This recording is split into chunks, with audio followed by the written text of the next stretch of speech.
Welcome to the next edition of Coffee and Jesus. Coffee and Jesus. That's but cute. not in that order. Jesus and coffee. Jesus y cafecito.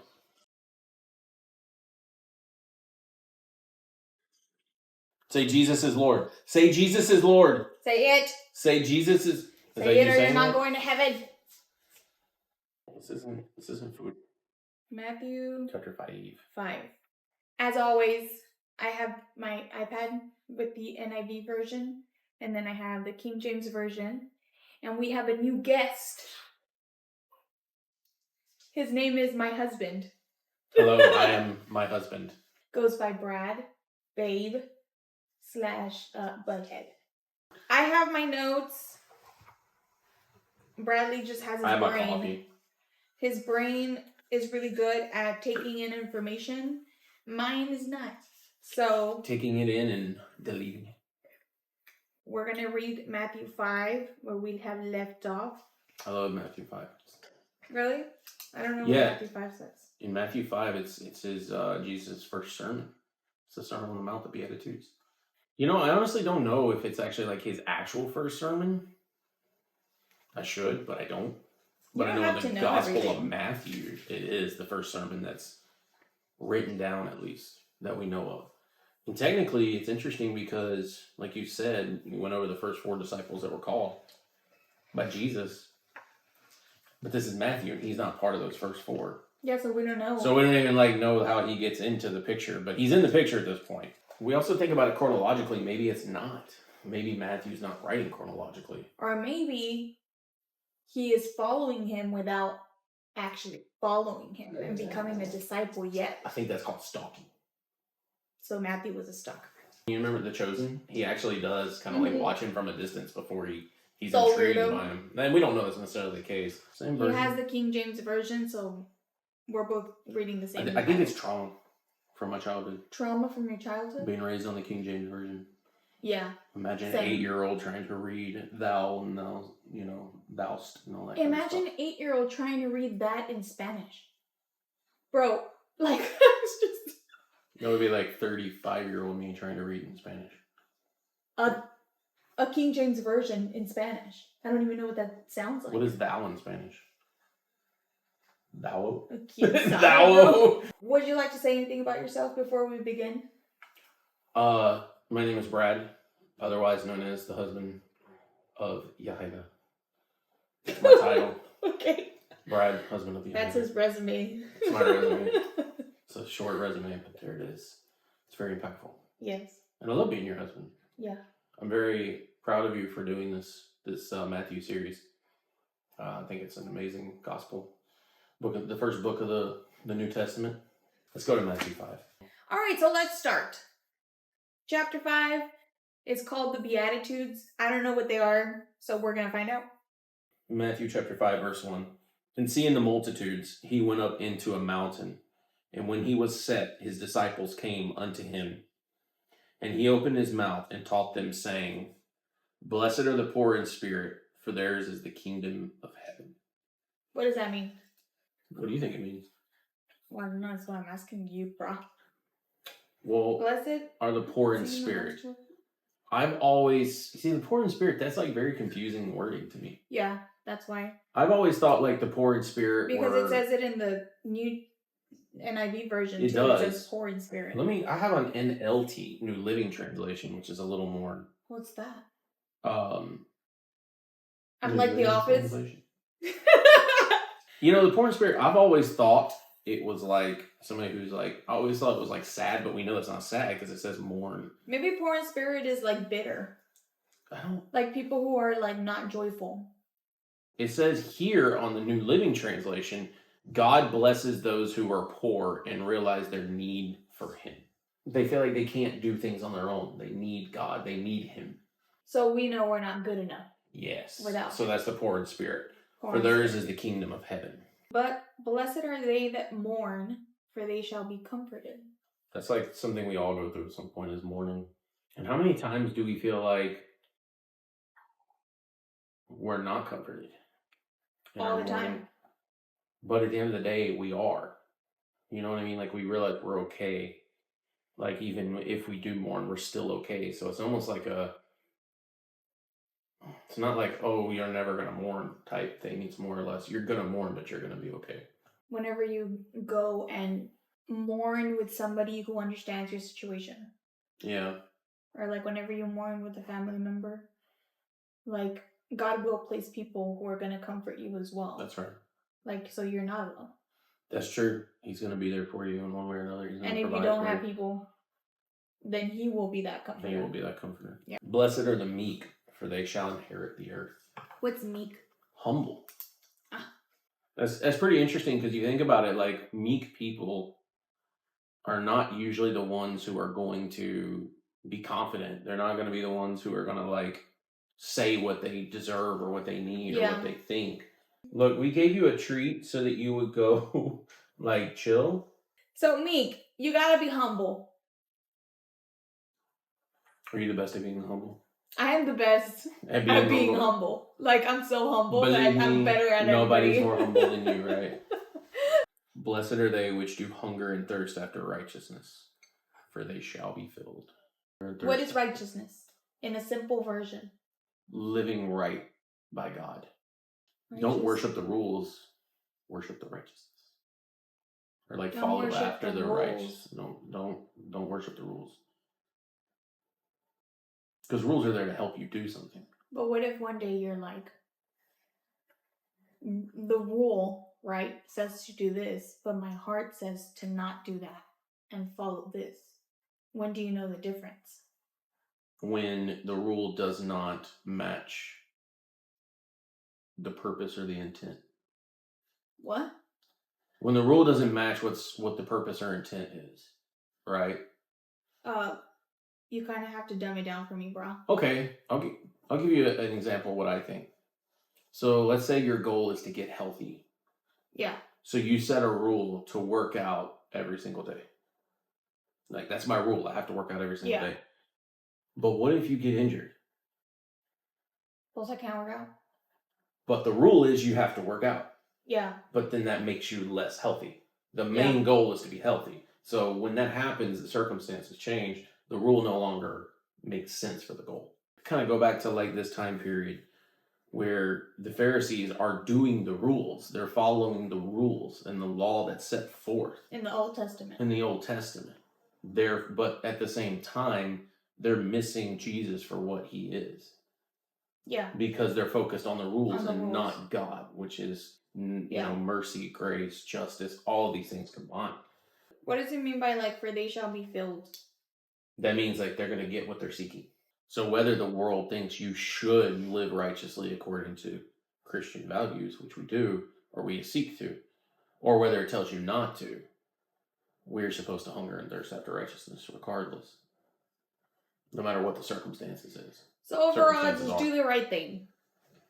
Seek to do the right thing. Seek to do the right thing, yes. And let me read the New Living. It's because seeking to do the right thing is different from doing the right thing. Because doing the right thing means that, you know, in that moment, you know what's right and you're going to do the right thing, right?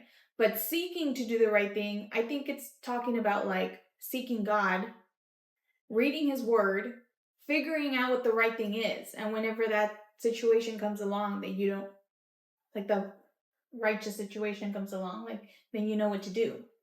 But you also have to seek it to know what it is. That's to know what the right thing is. And that's where seeking him does that. Blessed are the merciful, for they shall obtain mercy. You get what you give, man. Yeah. You give mercy, you're going to get it. It's a beautiful thing. You give mercy. You get it. I like that. It's another word. Karma. I feel like karma. Karma. It's another word for karma. It's like karma does exist. Like, yeah. Karma in the Bible, right there. Yeah, I mean, I know karma is a word that is used by, you know, Buddhists and everything else. It's not Christian, but the reality is Jesus does preach about it. I mean, he says right here, you know, you reap what you sow. That's another word for that. But yeah. You sow in mercy, you'll reap mercy. That's hard to do sometimes, though. It is, and I think that goes back to righteousness, because we can get so consumed with justice that we forget that mercy exists. Blessed are the pure in heart, for they shall see God. That's cute. That's cute. I think when it comes to that, I feel like I have a lot of questions. a lot of questions when it comes to the Bible. And if my intentions aren't pure, I don't think he's going to reveal my questions or like the answers to me because my intentions aren't pure. Yeah. But if they are pure and he sees that I'm actually trying to learn for a good reason or for whatever, I will see him. Yeah, I think that's a good way to put that. Intentions matter because that comes out of your heart, right? Yeah. Like, why do you do something? Like, well, I'm intending, like, even when as your husband, I get into this all the time. I have pure intentions when I do something, but the execution of it doesn't matter. I've heard this say one time that, and this is actually very good. I think this kind of goes back to mercy and why it's important for us to be merciful. But he's like, it's important for you to be merciful. It really is because as you can see, like I have pure intentions in almost everything I do. I'm not perfect. And no, it's true, but my execution turns terrible, and it turns out looking like, what are you, an idiot? Probably. Like, how many times have you tried to do something nice and it turned out like the opposite? Yeah. You know what I mean? Because I always annoy her and I'll ask her all the time, like, do you want to do this? Do you want that? Do you want this? Are you sure? Are you sure? And I annoy her. But my intentions are to give her what she wants. It's a perfect example. I had something else. Oh, yes. So you're telling me that I should see that you have a pure heart. Yes. Actually, yes. Actually, yes. When it comes to marriage, I mean, that's later on, but it says, love hopes all things, believes all things. I know this is going to be a marriage counseling session. It is. Welcome. We oftentimes judge ourselves on our intentions and judge others on their actions. We're the only ones who know really why we're doing something. Yeah, that's true. So we judge each other on what we're doing because we don't have that insight into their heart. Don't judge. We don't know. Don't judge. We don't know why they're doing what they're doing. In their mind, you know, they judge themselves on their intentions, whether or not it was a good or bad outcome. That's why I think it ties into mercy. It's like, you did a bad action, but I should have mercy for you because maybe your intentions were not bad. We are not by ourselves pure in heart. No. And I think we're going to see that as we continue on in the Beatitudes, is that we are literally the most unpure thing ever. Our flesh is impure, but we are sanctified by Jesus, right? Yeah. Therefore, we are pure because of him. Anyways, so I think that's one of the good things about it is through him, we will see God because of him. Blessed are the peacemakers, for they shall be called the children of God. Bro, that one's hard. That one's super hard. Peace. You have to literally make peace with everybody. Sometimes I can't. Like, my flesh is just like, what did you say? Like, I get so mad so fast. I have a temper, guys. That's putting it mildly. I get so mad so fast. Like, and I'm working on it, okay? Like, it's so hard. It's so hard. It is hard. Because you want to, like, put somebody in their place or tell somebody. them that, yes, like, I just, you know, but you can't. Well, you can't, you just shouldn't. All of these things are good things, except the mourning. I mean, obviously that's not good, but that's just a part of life. All these things are good things that we're hearing so far. A lot of these are things that we want to be. These are good things. Pure in heart, merciful, be righteous, be meek. Peacemakers. Poor in spirit and realizing we need God. These are all things that we should be. And none of these are aggressive. None of these are aggressive things. So far, Jesus did not say, blessed are those who dominate. Blessed are those who win this or win that. It's like, and that honestly, I do believe that they're all very humbling. I do believe that soft. They are. I believe that our culture is tied in a lot of biblical values, but I do believe sometimes we have an overemphasis on winning. And we heard this at church. Do you remember, like, it's been a few months, but the pastor said one time, he's like, we're so focused on winning and everything else that we don't realize that we're acting like wolves instead of sheep. And these are all qualities of sheep. These are not qualities of wolves. These aren't to be dominant people. Yeah, this isn't the Old Testament where, you know, we conquer and we take over and blessed are we. And I'm not saying that doesn't blessed happen. are we Christ followers who are the best out there. Like, that's not what he This is a very planned just at all. humble, coming to the end of yourself, being very pure. Like And, knowing that you yeah. are nothing without God. Yeah, kind of vibe. it's the opposite of what a lot of culture today teaches, which is all about you, all about That's so winning, true. all about domination, all about all of these things. Or not just that, but it's also teaching like you need to take care of yourself. Like you need to do this for yourself. You need to isolate yourself in a situation that's not good for you. You need to like, it's very you selfish. It is. And we're not supposed to be here for me. We're supposed to be here for people. I mean, I'm just looking at a few of these. Merciful, you. That's involving other people. Yeah, yourself, sure. You should be merciful with yourself, but you need to be merciful to other people. Peacemakers. Yeah. That's other people. You know, meek. You're humble. You're not trying to put what your agenda out in front of everybody else. It's like maybe you are placed in a situation that's not a good situation, but you're placed there for a reason. Right. To be the peacemaker, to be the person who's humble, to be the person who is righteous, like to be the person who, I don't know what else, is pure of heart or... And all of these things I feel like are something the world says don't be. Don't be this.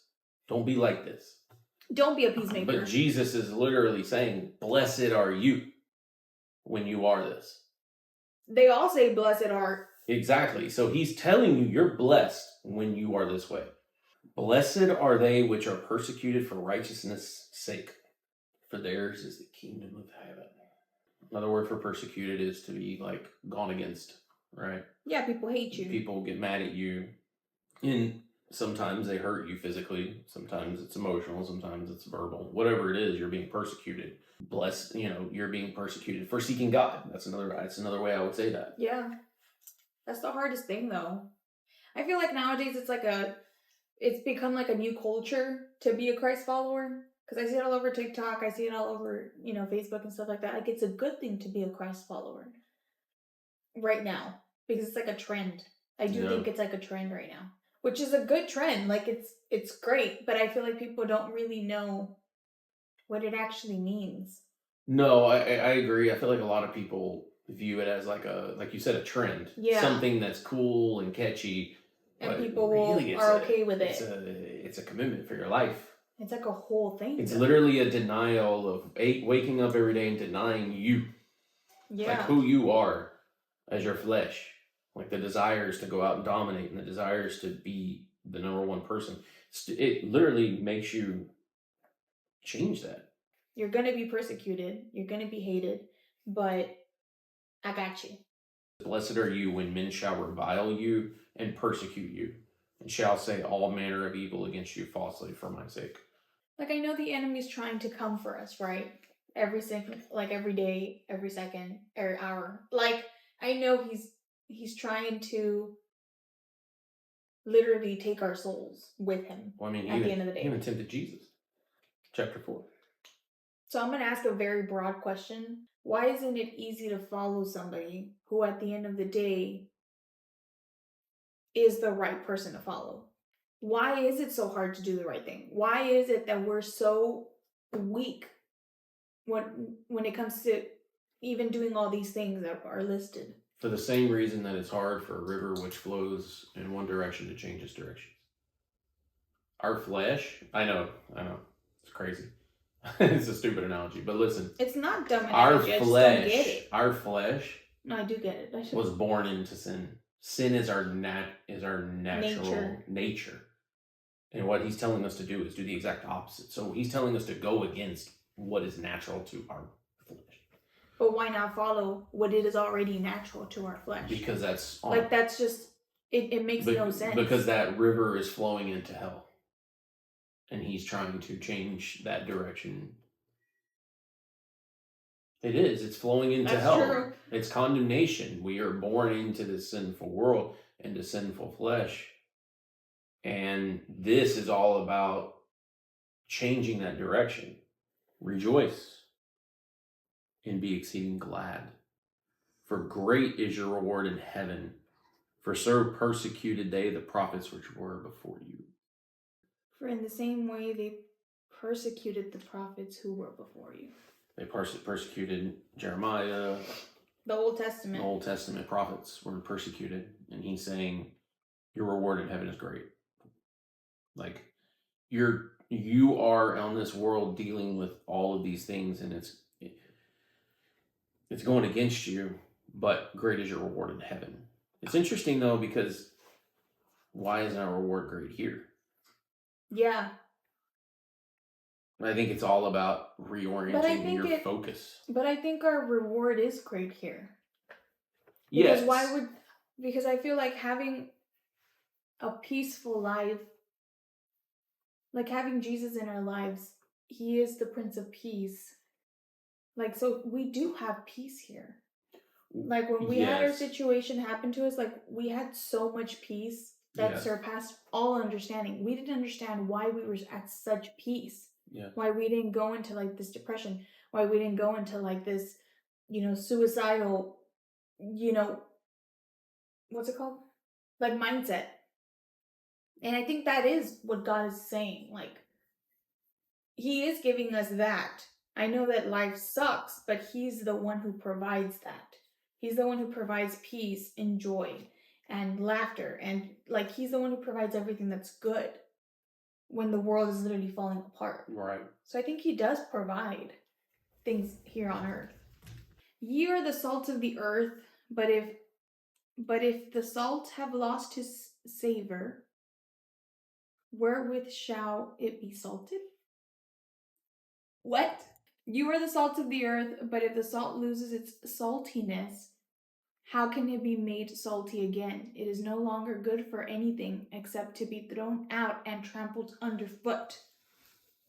Yeah, it's done. If you're not salty, then get out. I'm salty. No. That's See, why I'm salty. I don't like that the world has taken the word salty and used it for that, when actually Jesus used it first over 2,000 years ago and applied it to goodness. Now the world, being the world, decided to take it and make it an ugly use.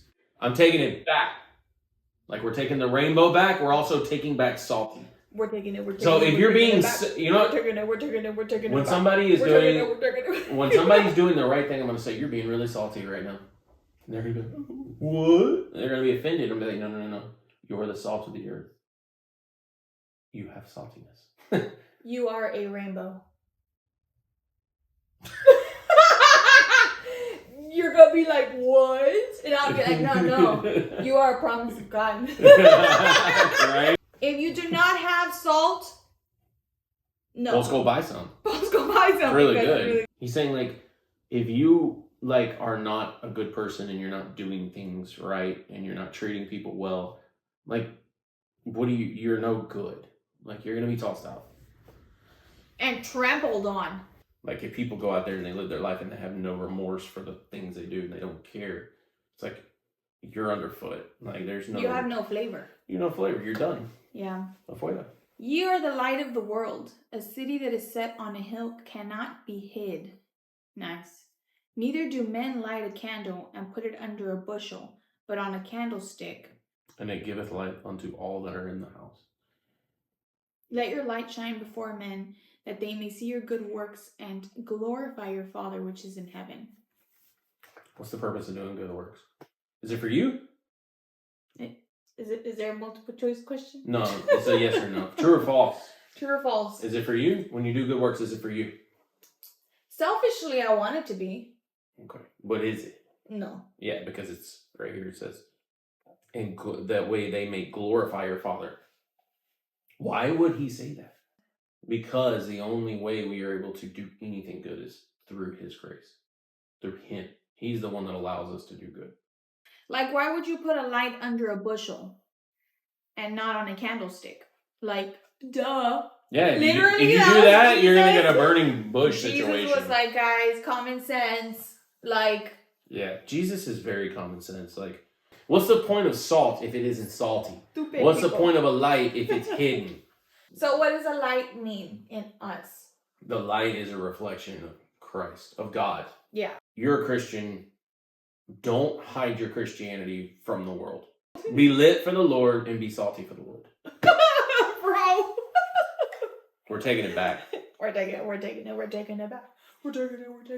I don't know what this is. It's a song.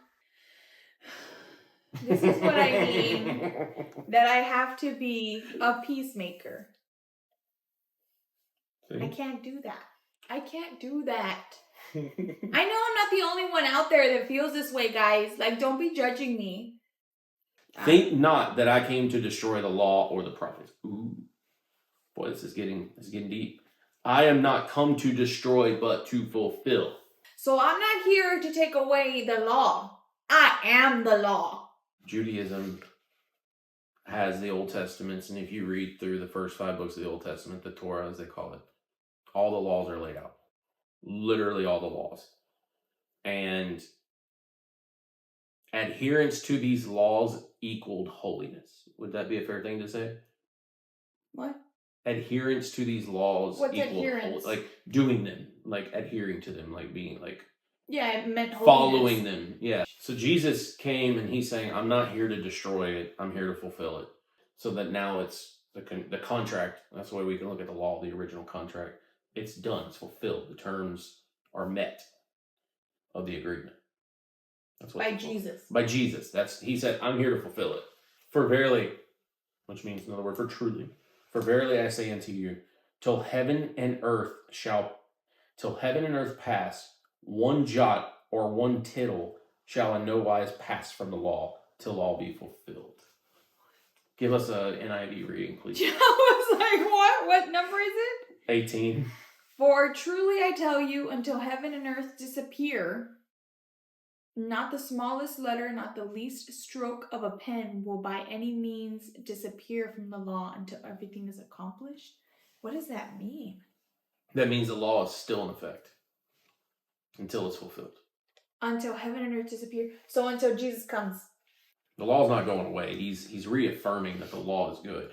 He's not saying the law is bad. He's saying till it's accomplished, until everything is done, it's still here. Okay. Jesus fulfilling the law does not mean that the law disappears. What that means is that... I know, but does that mean that we have to follow the law? No, because Jesus fulfilled it. Therefore, our faith is in Jesus Christ. So why did the one who law fulfilled disappear? it. Because the law is not the problem. It's us unable to meet the law. We aren't able to achieve that holiness. So we're going to get into that. I think it's an example, right? What do you mean? Like, it's an example, like, because he could have taken the law away. Yes. But it's an example of, you guys can't do this, so that's why I'm here. Let's put a pin in that. You have a pin. Verse 19. Whosoever therefore shall break one of these least commandments, and shall teach men so, he shall be called least in the kingdom of heaven. But whosoever shall do, that was a lot. But whosoever shall do and teach them, the same shall be called great in the kingdom of heaven. For I say unto you that except your righteousness shall exceed the righteousness of the scribes and Pharisees, ye shall in no case enter the kingdom of heaven. Bro, he's already throwing stones at these guys. I oftentimes wish I could go back in time and because I really fully want to understand what the scribes and Pharisees were like. Jesus was no fan of them. What are the least commandments, though? Like these, like the beat, like whatever blessed are. I think so. What he just talked about. I think so. Yeah. Whosoever shall break the least of these commandments and teach men the same thing. So if you break, leading them astray. So if you break the commandments of, if you're not a peacemaker, if you're not filled with humbleness, humility.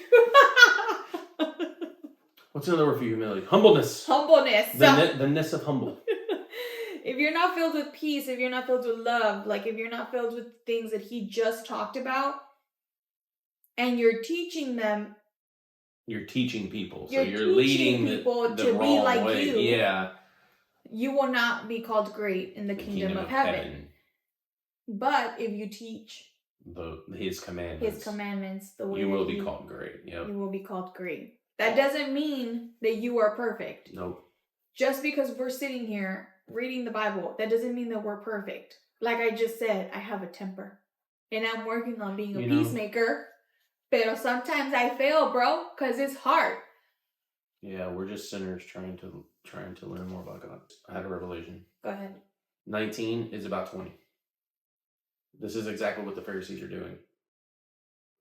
The Pharisees are doing exactly in the first part of 19 That's why he's so Wow. angry. They're breaking the commandments about mercy, pure of heart. All these commandments, they're breaking them and teaching others to do the same thing. So basically, you're doing the wrong thing and telling others to do the wrong thing. Yeah. So like in cults, like I think of like the Waco cult. Yeah. It's like he's teaching the wrong things, and he's doing the wrong things, and he's teaching others to do the wrong thing too. And now they're all now with him. Hold fast to the commandments and the teachings of Jesus, and then teach others if we were to teach them to do the same. Do not teach what Jesus did not say.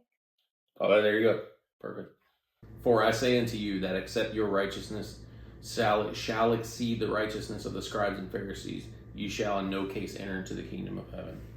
For I tell you that unless your righteousness surpasses that of the Pharisees and the teachers of the law, you will certainly not enter the kingdom of heaven. He's kind of telling you also, like, because the Pharisees were a big deal, right? So he's kind of telling you, if you're going to follow everything that the Pharisees say and do, you can't surpass them. Nope. So you will never be able to enter the kingdom of heaven in their eyes. That's true. These are very, very, they're not heavy, but they're very heavy. They are heavy. They all are. I think it's like a contradiction, like we talked about. All of these in the beginning are blessed for things that are not natural to us as humans, as flesh. We're not usually meek. We're very prideful. We're not usually after righteousness. We want what we want, whether it's right or not. We're not after what mercy. Benefits us. We want vengeance. We don't want mercy. We want vengeance. Pure in heart, like. Sometimes we're not. Sometimes we're very selfish. Yeah. And we're not pure in heart. And blessed are the peacemakers. We're not usually peacemakers. So all of these things that he's telling us to be are in direct contradiction to who our flesh wants us to be. So this is not easy. No, it's not easy. We're going to stop at 20, and then we will do verse 21 through 38 through 48 next week, because it is a lot of information. We talk about it in detail, and I like talking about it in detail because I feel like that's when you learn. Take it slow. Oftentimes we really rush through readings, especially on our own. That's why I like reading with you, because it requires us to slow down and see. That was a perfect example of my heart. You got me stupid or what? My heart is. That's a perfect example. My intention in my heart is pure, but my words come out a certain way. That's a perfect example. That is every day living with this man. Every day he's like, I have to slow down for you. That's not what I never said for you. Whatever comes out of his mouth is the worst thing. All right, but I know then I'm going to that clarify. His heart is I'm going to pure. clarify what I meant. What I meant was that because we're doing it together, we're each taking our time. If I was just reading this by myself, I'd be reading like a book. That's the point I'm trying to make. Brad, it is a book. Reading it like it's a book where, one sentence just is a sentence.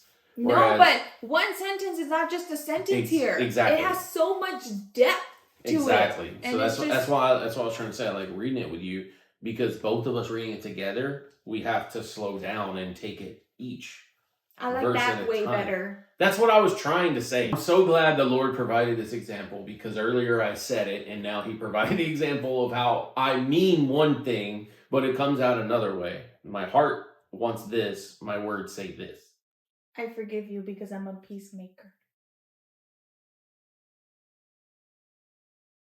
We did take our sweet time reading it because the Bible is very detailed, and it's one sentence, like we said, is huge. It's a huge thing. One sentence is huge.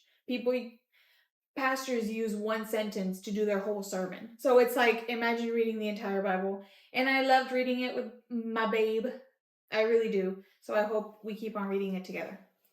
Yeah, we will. And also, another thing to mention is these are words in red. These are the words you want to hang on to.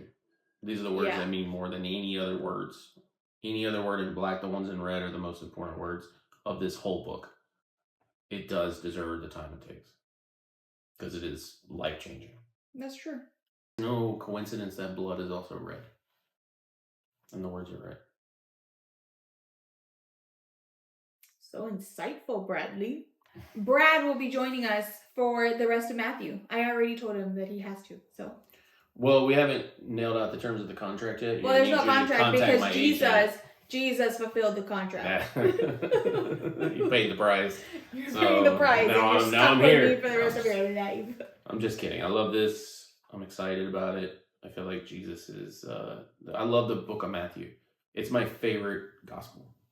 Well, I don't know any of them, so this is my favorite one because I know this one so far.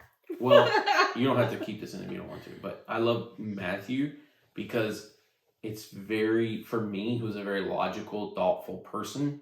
This book of the gospel is more for me. I mean, it's for everybody, but my point is, like, it seems to match my thinking process. I don't get it. Who Matthew is that I find a lot of myself in that. Yeah, So, you are very Matthew. Yeah, I probably would have been a tax collector. Sorry. Boo! Yeah, right. Probably I'd have been hated. Well, anyways, we'll see you next week. Okay, bye. Adios.